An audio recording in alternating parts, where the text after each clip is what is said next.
There is a version of royalty that lives in portraits. Stiff spines, measured smiles, hands folded just so, trained since birth to hold the weight of a crown without letting it show on their face. We know that version. We've watched it on balconies and in motorcades, and through the glass of television screens for decades. But there is another version. The one that happens in the 30 seconds before the cameras arrive. The whispered thing. The hand on the shoulder that wasn't scheduled. On the gift that cost nothing and meant everything. I was not supposed to see it. I've spent 11 years documenting the domestic life of the royal family. Not the pageantry, but the architecture beneath it. The private logistics.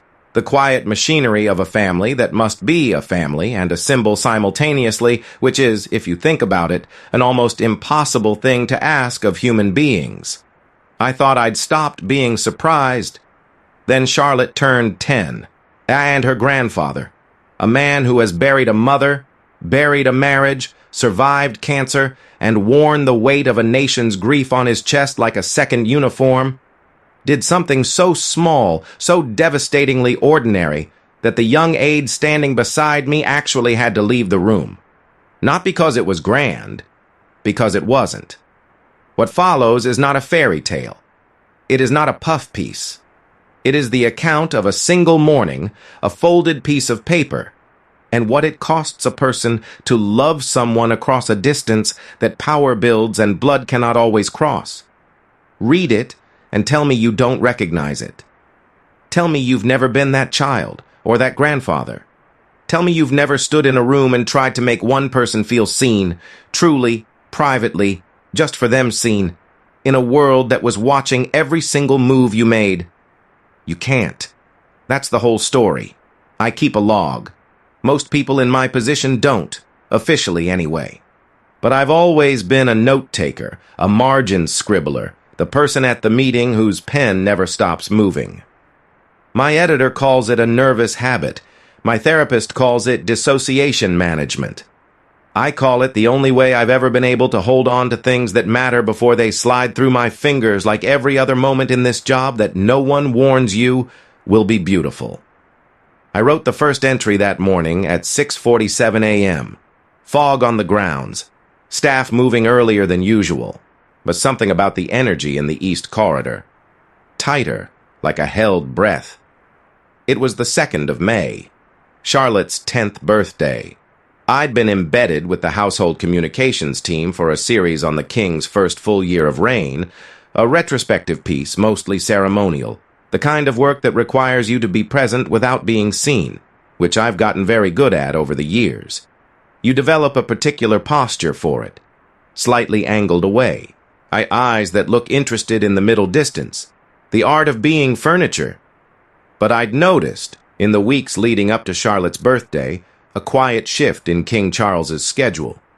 Nothing dramatic. Nothing that would register to anyone who wasn't measuring his days the way I was. A meeting moved here. A call rescheduled there. A Tuesday afternoon blocked out with no official notation, which in the context of a monarchy is practically an act of rebellion. And I asked his senior aide about it once, obliquely, the way you learn to ask things in that world. Sideways, with plausible deniability built in. She smiled in a way that meant I know exactly what you're asking, and I will not be answering it. So I waited. The morning of May 2nd, I arrived at the palace at 6:30 because I'd trained myself years ago to be wherever the light was earliest. There is something about a royal residence before the day officially begins, before the footmen and the protection officers and the communications staff and the endless grinding machinery of the institution cranks into motion, that feels almost like eavesdropping on the building's actual life. I signed in, accepted the terrible coffee, found my corner, and then I heard him. Not his voice, his footsteps. I'd learned to identify the king by sound before I'd ever learned his schedule. And he has a particular gait. Deliberate, not slow, but considered, like each step is a small decision being made. I've thought about it more than I should. I think it's what decades of walking ceremonially does to a person. Even in private, The body remembers the weight of being watched. He was alone. That was the first thing that struck me. Utterly alone, which is not a state I'd observed him in except in the garden at Highgrove early one morning the previous autumn. And even then there'd been a protection officer 20 meters back. This morning he was simply a man in a dressing gown, holding a piece of paper, walking down the corridor toward the family quarters with the focused energy of someone trying to get somewhere before they lost their nerve. I did not move. I am furniture. He passed within 4 feet of me. Did not notice. His eyes were on the paper, folded, cream-colored. See, slightly crumpled at one corner like he'd opened and refolded it more than once. I could see his lips moving faintly, rehearsing something. Then he stopped. Just stopped. In the middle of the corridor. And stood there for a long moment, and I watched him breathe. And in my log that morning I wrote only, he looked like someone about to jump from a very high place, not in fear, in decision. I pieced it together later from 2 sources, and both of whom spoke to me on deep background, and both of whom I will carry to my grave. The letter had been in the works for 6 weeks, not drafted by an aide, not polished by the communications team, not run through any of the customary channels that exist to ensure nothing coming from the king surprises anyone in the wrong direction.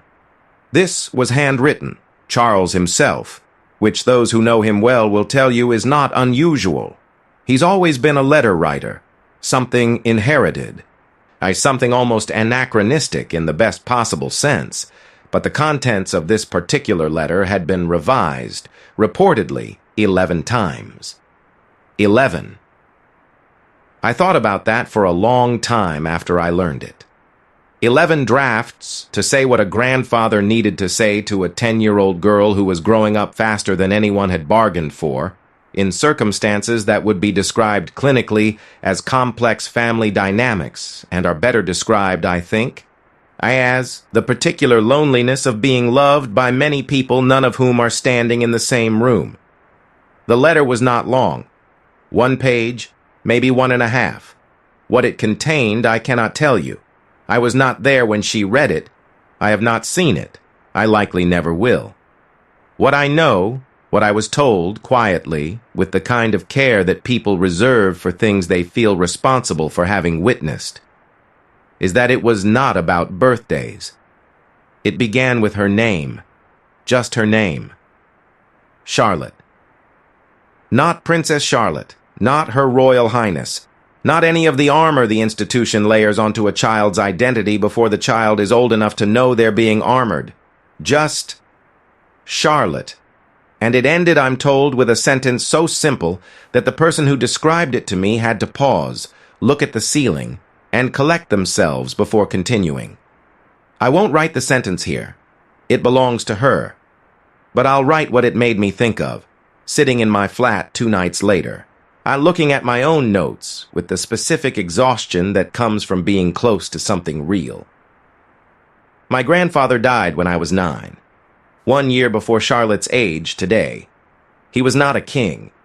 He was a retired postal worker from Coventry who smelled of pipe tobacco and kept butterscotch in his shirt pocket and called me his best girl in a way that made me feel, every single time, like the designation was both absolutely true and absolutely private, a thing between just us, and I would give a remarkable number of things to have a letter from him. 11 drafts of trying to say the right thing. The man stopped in the corridor, breathed, walked on. End of part 1. There is a particular cruelty in being a child who is photographed. Not the occasional holiday snap, not the birthday portrait. I mean the systematic documentation of a person who has not yet decided who they are, for an audience that has already decided for them. I've covered enough of this life, for long enough to know what it does. I've watched children learn to manage their faces before they learn to ride bikes.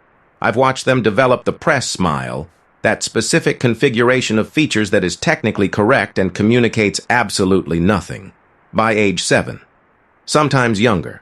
Charlotte had it. Of course she had it. But this morning, the morning of her birthday, the hour before the formal photographs, before the well-wishers arrived, and before the day became the event it was scheduled to become. I watched her come down the back stairs in socks and her hair unbrushed, holding a stuffed rabbit that had clearly seen better decades, and she looked like the most normal child in the world. She did not know I was there.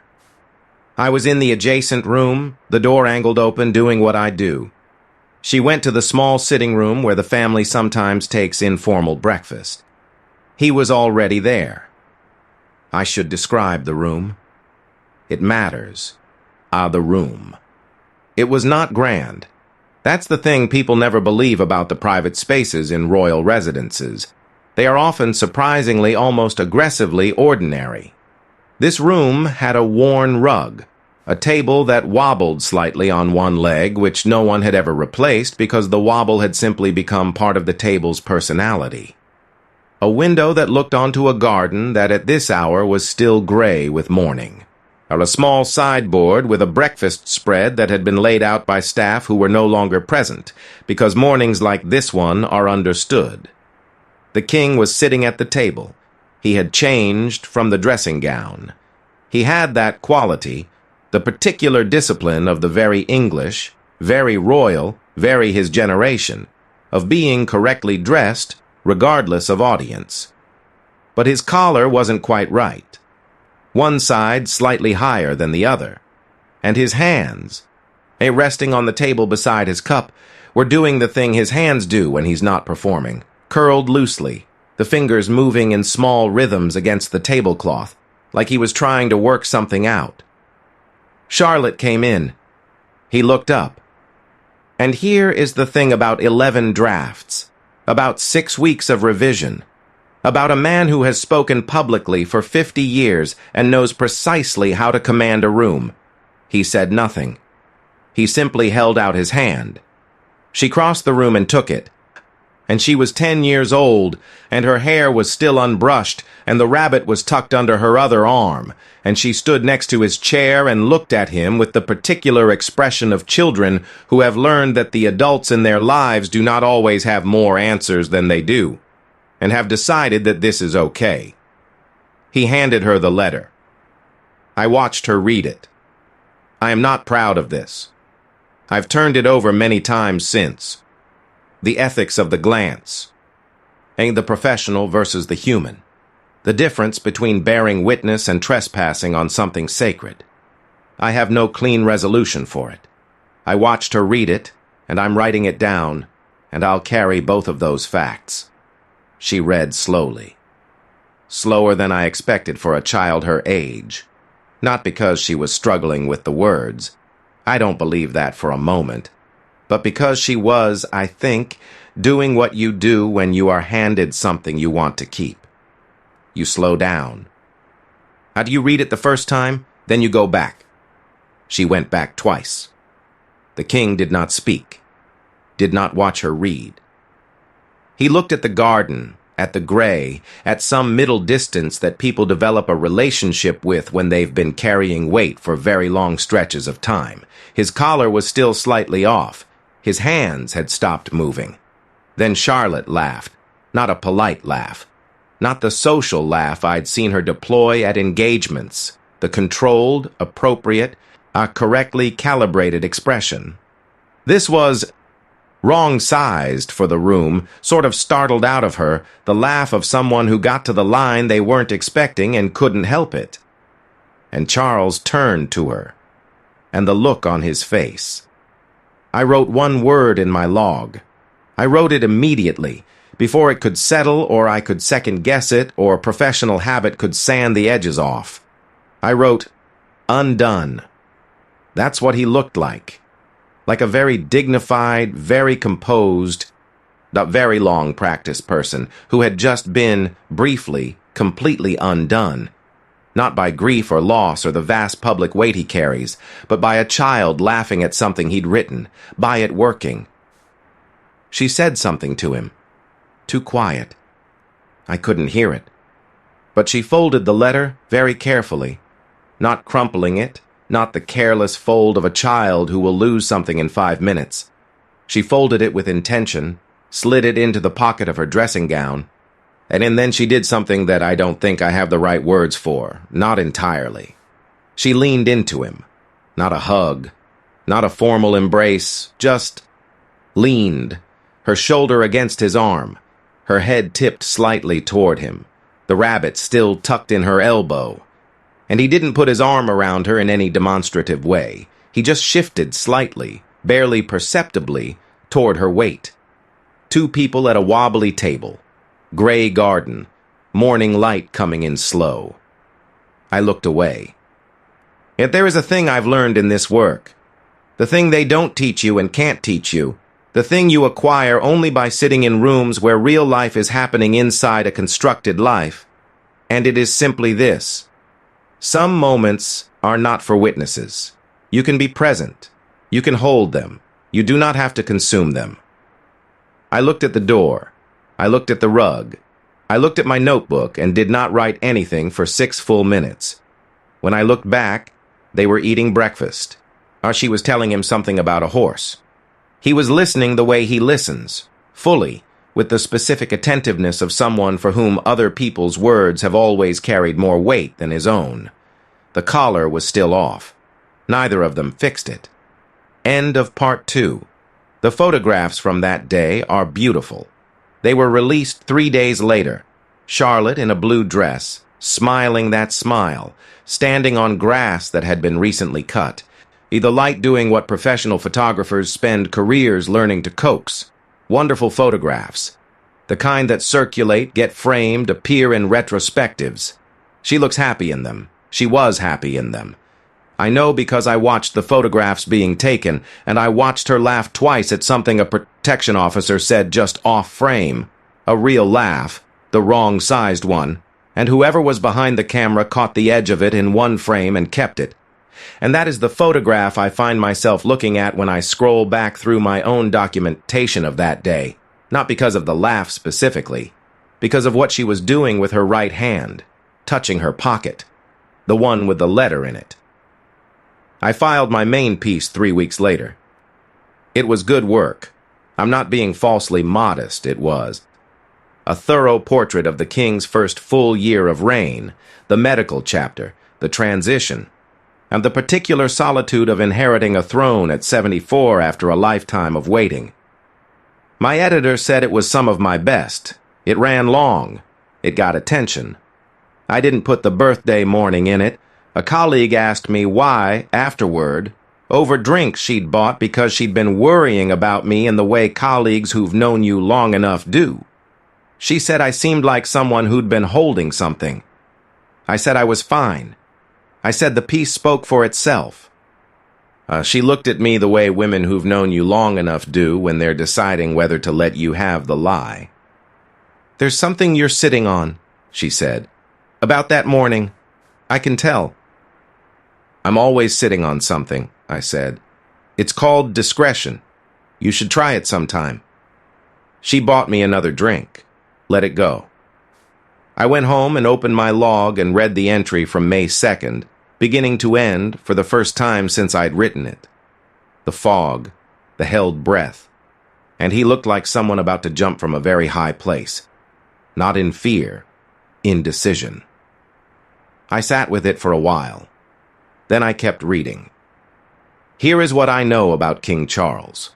Not the public record, not the biography, not the decades of documented life that have been pored over and contextualized and argued about in think pieces and tabloids and parliamentary conversations, but what I know from 11 months of proximity and from watching a person operate inside the machine that was built around them before they were old enough to consent to it.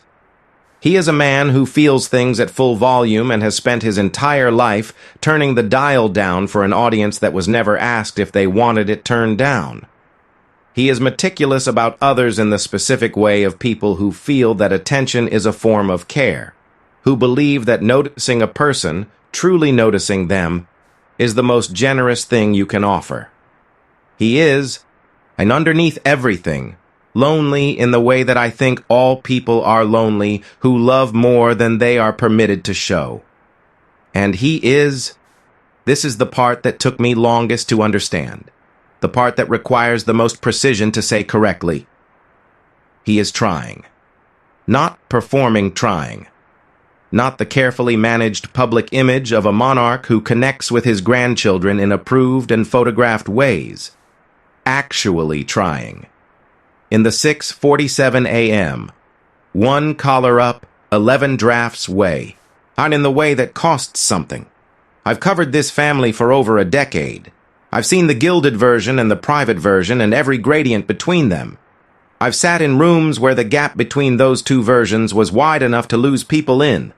That morning the gap closed, a piece of paper, her name at the top, a sentence at the end I wasn't told and don't need to know, and a man standing in a corridor rehearsing it with his lips before he trusted his legs to carry him the rest of the way. I called my mother that night. This is something I do approximately 4 times a year, which is not enough, and we both know it, and neither of us says it, which is its own kind of letter that we've been writing to each other for the better part of my adult life. We talked for 40 minutes. She asked about the assignment. I said it was fine, interesting, the usual. She told me about a problem with the boiler and a neighbor who'd recently lost his wife and a documentary she'd been watching about birds. Before we hung up, she said, not dramatically, just as a thing, just folded into the goodbye the way she folds things. She said, I'm proud of you. You know that. I said I did. I didn't say, it still lands differently every time. I didn't say, I've been thinking today about how many drafts it takes to say the right thing to someone you love. I didn't say, I think I'm going to call more often. I said goodnight. I hung up. I made tea I didn't drink. I opened my log and wrote for a long time about a morning in May, a corridor, a child in socks, 2 people at a table with a wobble in it. The letter. The real one. The paper one. I don't know where it is now. Charlotte's room, presumably. Or somewhere she decided was safe. Or already transferred to the particular archive that children keep, the one in their chests. Where things go that are not objects anymore. I hope she kept it. I hope 20 years from now she takes it out and reads it again, and the last line still does what it did to her that morning. I hope she laughs the wrong-sized laugh in whatever room she's in by then, and the person beside her asks what she's smiling at. I hope she says, something my grandfather wrote me, and then I hope she folds it back up and keeps going. End of part 3. The author's logs from this assignment remain private.